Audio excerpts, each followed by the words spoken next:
तो बेहतर नहीं होगा सर, राम फैसल भाई, सामने का। आज आज आज लाइव कर रहे थे आपके चैनल पे, तो आज आपका क्या कहना है? कुछ कल कुछ मजीद पेशरफ्त हुई है, कुछ इंटरव्यूज हुए हैं, कुछ लाइव हुए हैं, आपकी जाती राय क्या है उस अच्छा, हवाले से? अगर मैंने 5 मिनट अगर आप दें। टू बी ऑनेस्ट, मैंने कल फर्स्ट टाइम मैंने पूरा इंटरव्यू देखा है एपी सिंह का। और उसके बारे में मैंने कुछ राय बनाई है जो कि बिल्कुल भी अच्छी नहीं है। और मैं नहीं समझता कि वो, मतलब पता नहीं, स्टोरी सुनाना, कहानीबाजी करना, उसके पास तो कुछ है ही नहीं। और हमारी कविता जी मैम जो है वो बड़ी कोशिश करती रही, उनसे हाथ जोड़कर भी बात करती रही, ट्राई करती रही। लेकिन देखें, मैं समझता हूँ बहुत इस मामले में वो, और उसने किसी की बात सुनी नहीं है। वो अपनी ही स्टोरियां जी, सुनाता रहा है और अपनी मैं बात एक बात करता रहा बोलूंगा है जी बस। बीच में। जी, एक मेरे कॉमेडी की बात बोलूंगा कि मैं एक मिनट दो मुझे। कि जो हमारे सिंह साहब हैं, मैंने उसको पर्टिकुलर उस आदमी से जोड़ दिया, क्योंकि वो आदमी भी जब उसकी बात आती ना, उसकी उसकी कमजोर कड़ी आती है सवाल, तो हल्ला मचा, नहीं नहीं नहीं नहीं नहीं नहीं, ऐसे तो ऐसे भी वो बात को हल्ला मचाने लगता है, दूसरे की सुनता ही नहीं है, वो जानबूझ के ऐसे हल्ला गुल्ला में उसकी आवाज दबा देता है। तो मैंने कहीं जब वो कल बोल रहा था तो मैं सुन रहा था कि हमारे पास भी एक ऐसा, हम उससे भिड़ चुके हैं ऐसे आदमी से, वो भी सुनता नहीं है। ये ऐसा सर ही है जी, बिल्कुल वो भी नाजायज उसकी तरह आदमी से। की निशानी होती है। जो काबिल नहीं होता हमेशा यही करता है सर वो।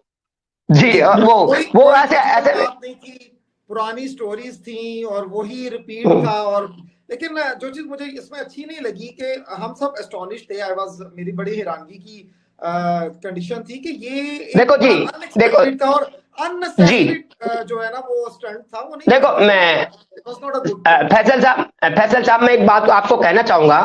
देखो, हम उसको कोई अनपढ़ मूर्ख तो नहीं कहेंगे। वो जो हमारे कॉन्स्टिट्यूशन है उसकी सभी, मतलब पढ़ा लिखा आदमी है, सब जानता है, क्योंकि उसके पास उसका जवाब नहीं है, इसलिए वो बातों को डाइवर्ट कर देता है, इधर उधर इधर उधर इधर उधर।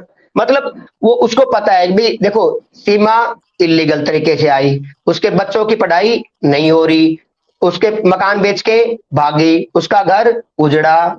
तो फिर कहीं न कहीं अब वो, क्योंकि कानून में ऐसी बातों में वो फंस जाएगा कि भाई उनका कहीं वो लीगल, मतलब कारणों से मजबूत नहीं है। हाँ, कॉमेडी करके वो हल्ला गुल्ला उस लंगूर की तरह जो मर्जी कुछ बोल करके और मूर्ख बना देता है। और मैं आपके चैनल के माध्यम से मैंने कहा है, और हमारी साक्षी बेटी को मैंने समझाया कि आप उसको दोबारा बुलाओ और वहां जाके बोलो कि जी हम आपसे लीगल विषय में, मैंने कहा लीगल भी हटा दो, सामाजिक बात करेंगे, सामाजिक। और कि एक आदमी का घर बेच के किसी की बीवी भाग जाए तो उस आदमी का क्या रिएक्शन होगा और उसका क्या हाल होगा।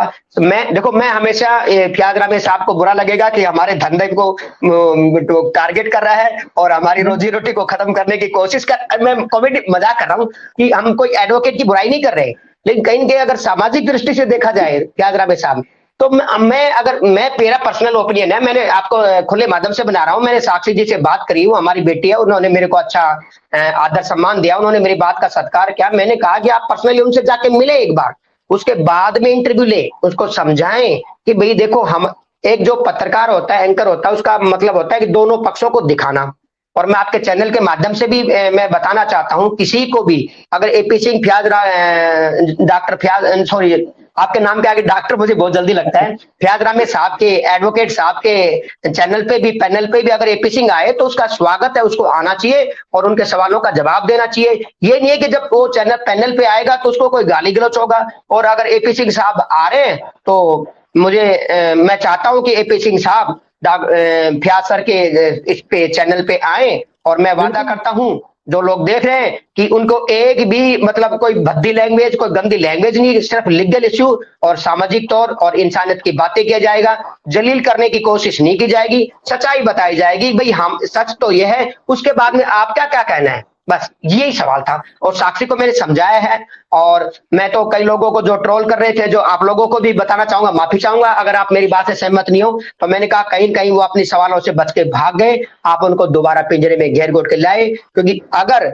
आपने उनको सवाल नहीं पूछे तो आपके चैनल की तौहीन होगी। आपको मैं जब मानूं साक्षी कि आप उनसे जाके मिले, रूबरू है, आप उनको बोलो कि मीडिया के सामने हम सच्चाई पूछेंगे, क्योंकि साक्षी एक एडवोकेट नहीं है, तो मेरे को सामाजिक दृष्टि से पूछे भी, उस आदमी का घर बेच के भागिए, बर्बाद है, सब कुछ है, आप उसके बारे में ये कर रहे हो, वो कर रहे हो। और कहीं न कहीं अगर आप देखो, अगर वो एक एडवोकेट ना होते सॉरी खाली एक एडवोकेट का ही काम करते, और ये ऐसे ऐसे ये सब ना करते, उजूल फजूल की बात नहीं करते, जैसे हमारे डॉक्टर रोशन अली साहब है, फयाज रामे साहब है, एज ए एडवोकेट ही बात करते। तो मैं नहीं जानता कि भाई कोई उसको जलील कहता है, कोई कुत्ता कहता है, और जो हमारे गुलाम हैदर भाई है वो उनको जूता दिखाते, क्योंकि वो एक वकील के वकालत नहीं कर रहे। उनका अधिकार है कि वो अपने क्लाइंट का अपना बचाव करे और जो उनकी जो मॉरल ड्यूटी है वो करे, लेकिन कहीं वो वकील की डिग्री कर जो अपने घर के थैले की खुट्टी पे टांग के आते हैं, वो कहते हैं भाड़ में की डिग्री, वो मतलब एज एक मदारी की तरह कॉमेडी करने लगते हैं और इस बात को मजाक में उड़ाने लगते हैं। अरे किसी का घर उजड़ गया और आप उसमें मजाक उड़ा रहे हो, शर्म आती है अभी आप पे।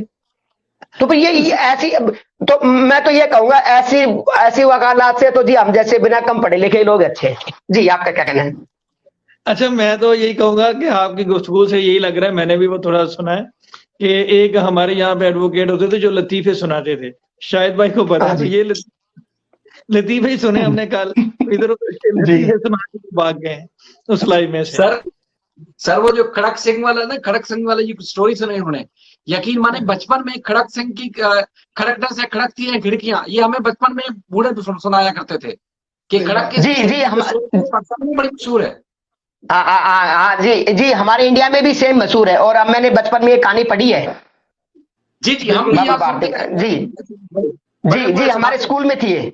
जी हमारे स्कूल में छोटे बच्चे थे, तो तीसरी चौथी क्लास में शायद थी, मुझे ढंग से याद नहीं, लेकिन थी जरूर ये कहानी। जी मैंने पढ़ा है और अच्छी तरह जानते हैं। और जैसे आप बोलते हो ना, ऐसे बोलते हैं, हमारी डायलॉग थी खड़क से नहीं जी ये, और ये किसी इंडियन मूवी में कोई डायलॉग बेस है। जी ऐसा है।